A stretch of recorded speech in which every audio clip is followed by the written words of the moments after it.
there's a lot that we find frightening and bewildering about what it is to be alive. We have told ourselves a story to buffer ourselves from those fears, which is the story that we are unique and special and only we matter. That's killing the earth. That's taking our abundance of wild mammals down to 4%. That's transforming our earth system so that we have widespread pollution, widespread overexploitation and stress in our ecosystems and environments. That's not been a paradigm that's helped us in the long run. And in fact, it's now potentially killing. Hello, folks. Thanks for tuning in to the latest episode of the Ecosystem Member Podcast. You may have noticed that the runtime for this episode is a little longer than normal, so we'll keep the intro quick. And it's really because I simply couldn't cut a minute of the amazing chat with today's guest, Melanie Challenger. I found Melanie through her book How to Be Animal, and then read her other incredible book on Extinction.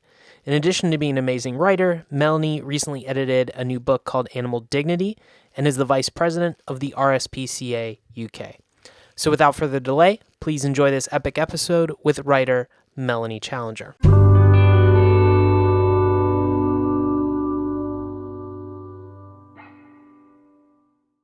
Today on the Ecosystem Member Podcast, we have Melanie Challenger, author of the books On Extinction, How We Became Estranged from Nature, and How to Be Animal, What It Means to Be Human, as well as the editor of the recently released collection Animal Dignity, Philosophical Reflections on Non-Human Existence, which is the first book to introduce the concept of animal dignity.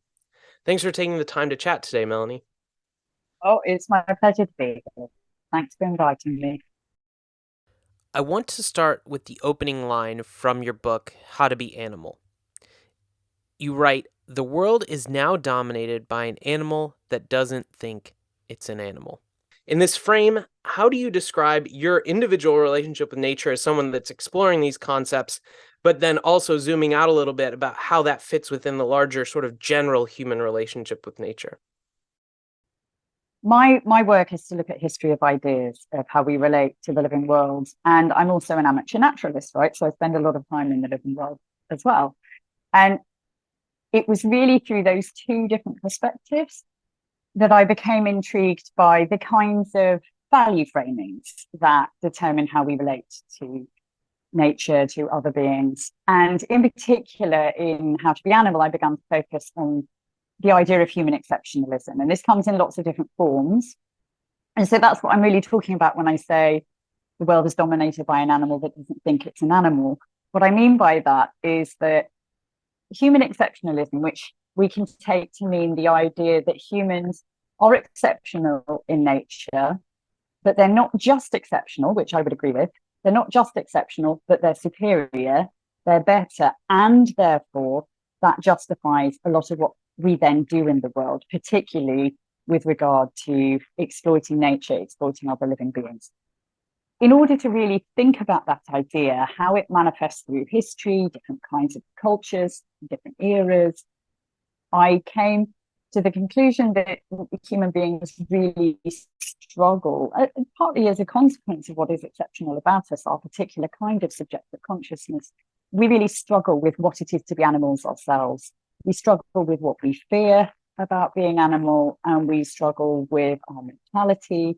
We struggle with all kinds of things that follow normally from being an animal and from living a life that is entangled with the rest of nature. And we've built these belief systems and these justifications to both control, harness, exploit, and in some cases, destroy parts of the living world. And it all comes under the aegis of this kind of human exceptionalism. So that was what I was really talking about. And the book explores how that plays out both through history and in our lives. There's another line in the book about the human mind being an amazing natural phenomenon. Yet belief has supported this idea of human exceptionalism and that we're more than biological. And this has led to practices like eating octopus, which has a brain we don't even really understand. How do you work with these two ideas of belief and human exceptionalism and also biology and being biological? Well, absolutely. So you've pulled out one aspect of that we can see on under the kind of banner of human exceptionalism, which is the idea that we have an exceptional mind. And actually, that belief that we have an exceptional mind and therefore a superior mind, or a unique kind of mind, a unique kind of experience within nature, we find all the way through history, but it really takes a little bit of a turn in the Enlightenment when there was a sort of tension between older spiritual ideas about what it is to be human and more scientific, empirical ideas about what it is to be human. And in fact, belief systems and spirituality were kind of smuggled into that scientific perspective on the human mind around that time and have stayed with us ever since.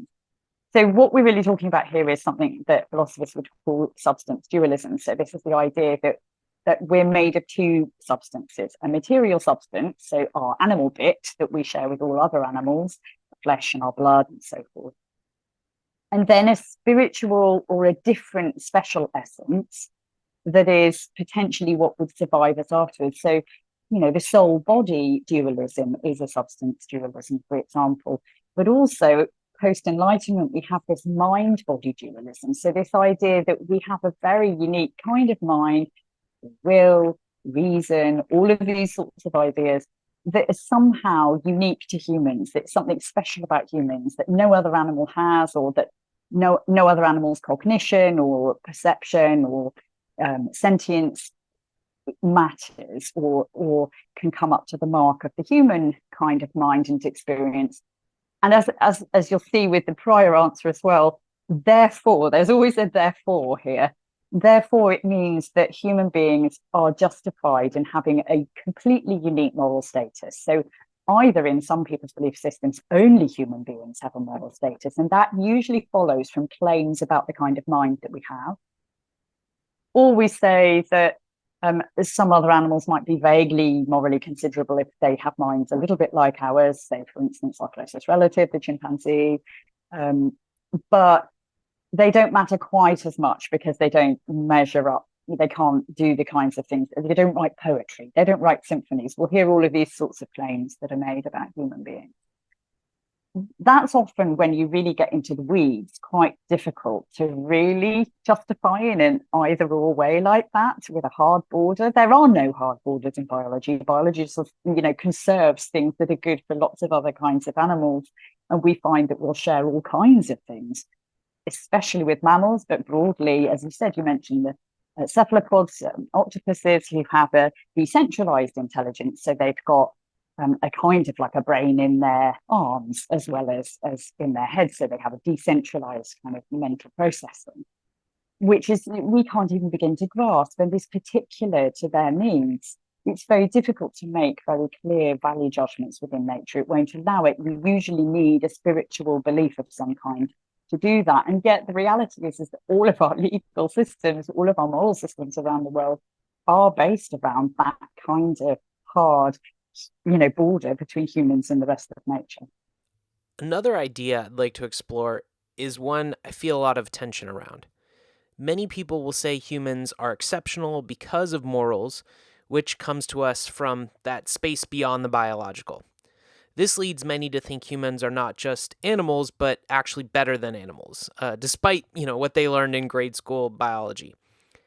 You also often have these same people saying that we can't anthropomorphize human traits and behaviors to animals, which to me seems like we're using human exceptionalism based on morals to deny any chance of something like morals in other animals. At best, this seems confusing, if not simply creating sort of facts to support our belief in human exceptionalism. Yeah, no, there are several things to say. The first is that it is very muddled. We act with confidence, we think without that same level of confidence. So our laws might very clearly state that no other animal has personhood, or no other animal has intrinsic moral status in the way that we do. And yet, when you really get into the thinking, as you pointed out, it all gets a little bit muddy. Anthropomorphism is a crucial way, if we turn it on ourselves. So anthropomorphizing, reshaping or rethink, assuming human-like or seeing human-like characteristics in another. The first thing to grasp about anthropomorphism, which, as is so often the case, we are using a term for something that is actually rather more complex than a kind of single term can quite capture. But anthropomorphism simply is part of our social cognition. It's part of our kind of repertoire as a social being. Human beings are highly social primates. So we are unusually social, and we have multiple connections across different family members and non-family members, between different groups and so forth. Now, that's all not a pro-social cognition. It's a socially flexible cognition. So we're sometimes lovely to one another. We're sometimes absolutely awful to one another. And a lot of this turns on ideas and psychology and so forth. When we anthropomorphize, we do that with one another first. So we mind read one another. We perceive agency in one another, for instance. We look for signals of feeling and we mirror with those, or not if it doesn't suit us. But we are always inferring mind in one another and inferring feeling and motivation in one another, which is a kind of anthropomorphizing with one another as a crucial part of how we anticipate and gather insights into one another and can cooperate with one another or manipulate one another, of course. So we wouldn't want to be rid of anthropomorphizing because it's fundamental to our own social interactions. We also employ a similar kind of strategy with other living beings. So hunter-gatherers, for instance, hunters are very skilled at anticipating the agency, the purposiveness, the intelligence and intentions of the animals that they're hunting, or indeed the competitors. So, for instance, lions who might be competing with human beings over the same kind of prey. It is crucial and often life-saving to be able to anticipate what those other non-human agents in the environment might be doing, and that requires a form of anthropomorphizing. But what's happened with us now, and particularly with the advent of behaviorism and comparative cognition science in the 20th century, is that we became very wary of gathering any data within science about the intelligence or capabilities or sentience of other living beings that was imposing or assuming human things that weren't really there. And there's a huge amount to unpack there, because a lot of that's very biased. It purports to be about getting the best data, but there are value assumptions and hidden kind of vulnerabilities at play in that kind of part of our history of science. But we're kind of coming out of the other side of that now, and actually it's sort of swung back the other way, in as much as there's less of a ridiculously high threshold in our assumption of signals of intelligence or communication and so forth in other living beings than there was maybe 20 or 30 years ago within that kind of culture of science. But that's where this sort of anthropomorphism as sentimentality, or is just mistaken assumptions of intelligence or feeling in other living beings. I think we've moved beyond that now, but that was kind of where it came from. And another mistake that I think you do a really good job of sort of correcting or adjusting people's perception on is the idea of evolution having a direction. Can you sum up what the idea of evolution is and how it doesn't exactly have the sort of neat one after another direction that a lot of people think that it does?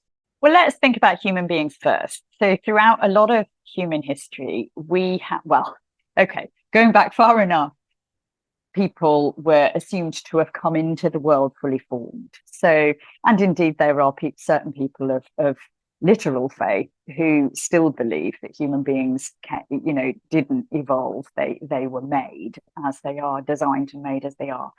That started to change really in the late 1700s as more and more fossil evidence of extinction of prior forms started to. Cuvier is someone who's particularly associated with this idea. So, and also as we started to find signs of earlier human forms who didn't appear to be Homo sapiens. So at the same time that we were starting to get our sort of heads around taxonomy or lineages, and we're ahead, we're not at Darwin yet, but this is all of the kind of background to moving towards Darwin and Alfred Wallace's ideas about natural selection. So that's the way in which evolution takes place. It's the mechanism. We haven't got to this stage, but prior to that, we've started to get the recognition that there were earlier stages of the Earth. This is not a young Earth. This is an old Earth, geologically speaking. There were prior forms that appear to now be extinct, and including earlier forms of humans. But even then, and even after we get origin of the species and we get the idea of entangled life and that we all come from common ancestors, and this is how you get different kinds of forms through nature, through evolutionary processes, which we'll go into in a moment.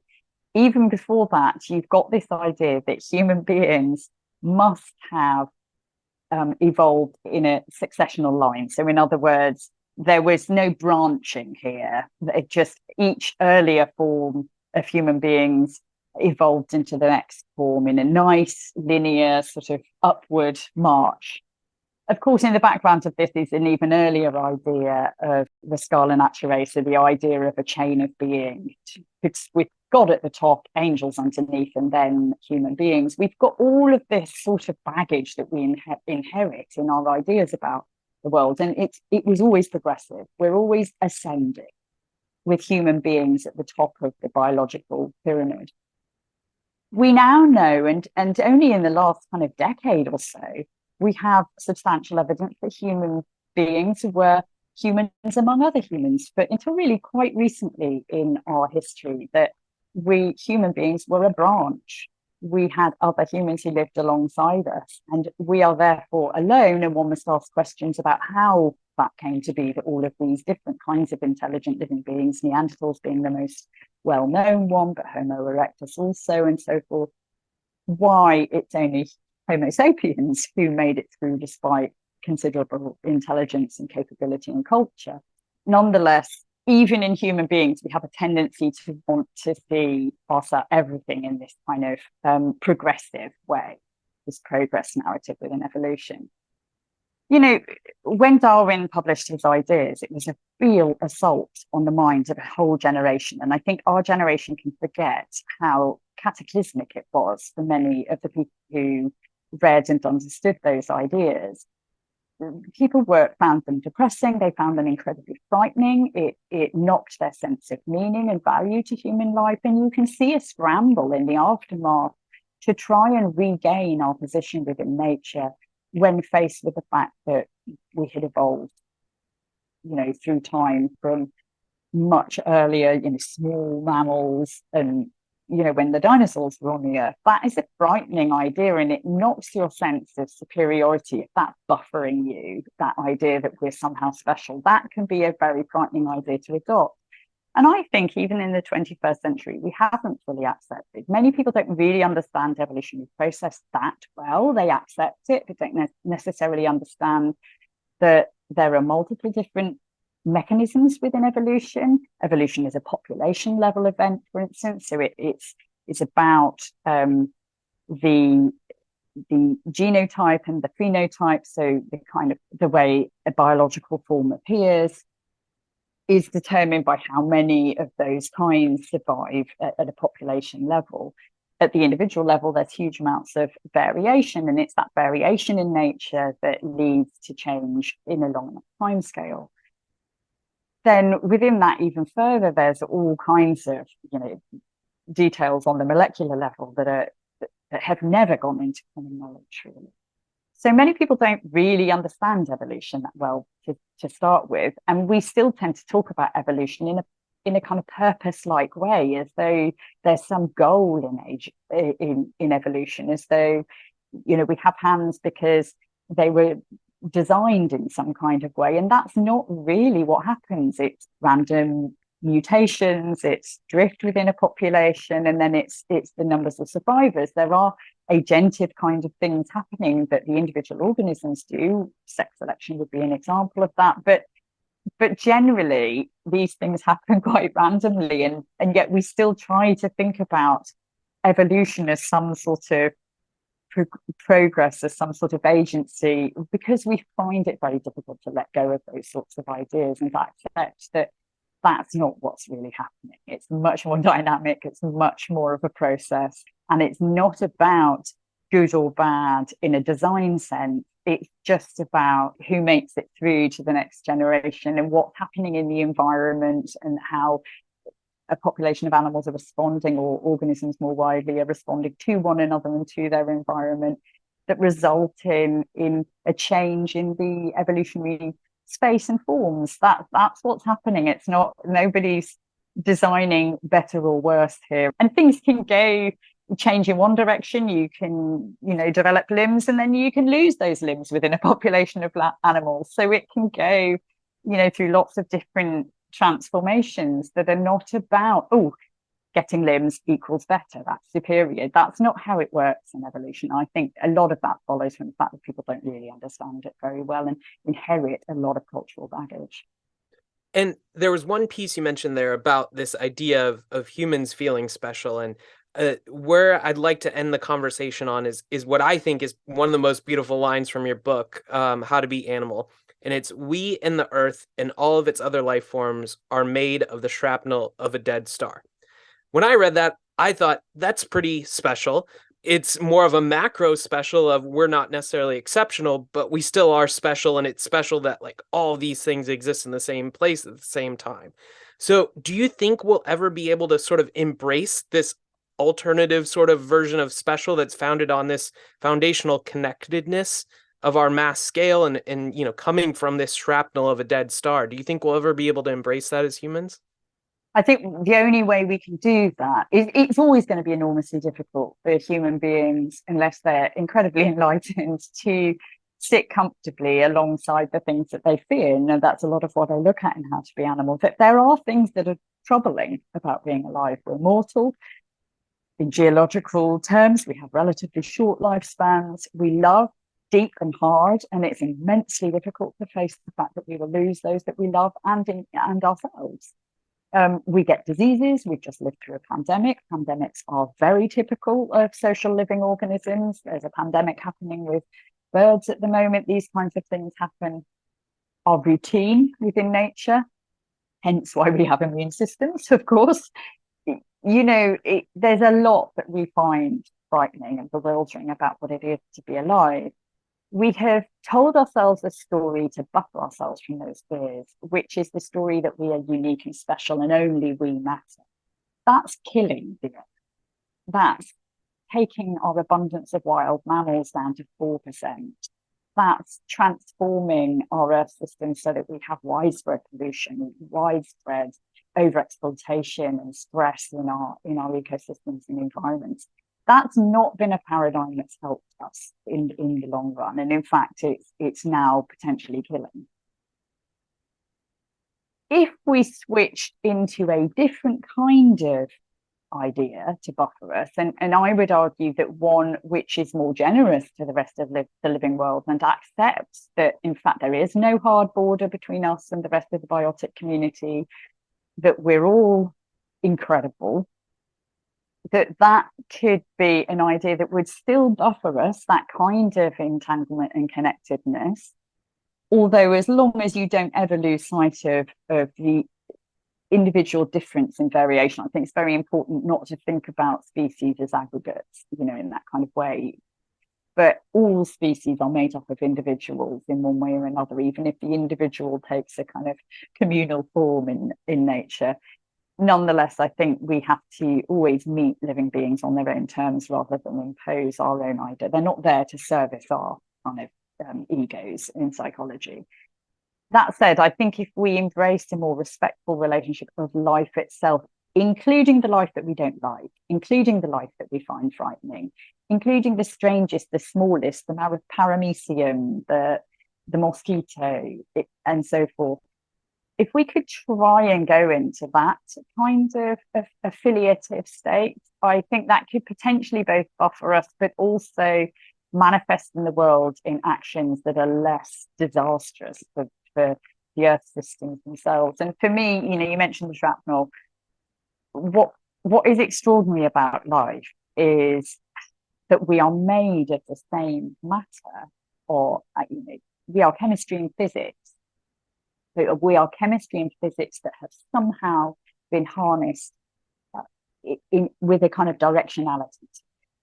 Not that we are, and that is true of absolutely every life form.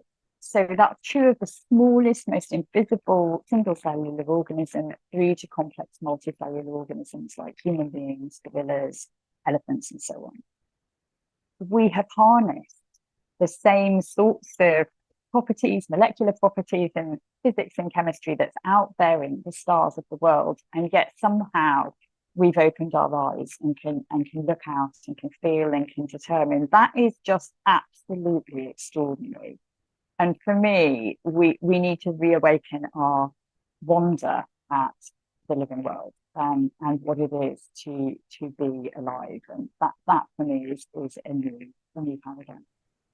That's fantastic. I love the idea of reawakening our wonder to the living world as a call to action, and hopefully anyone who happens upon this podcast takes and embraces that. So thank you so much, Melanie, for taking time to chat today. I really appreciate it. It's my pleasure.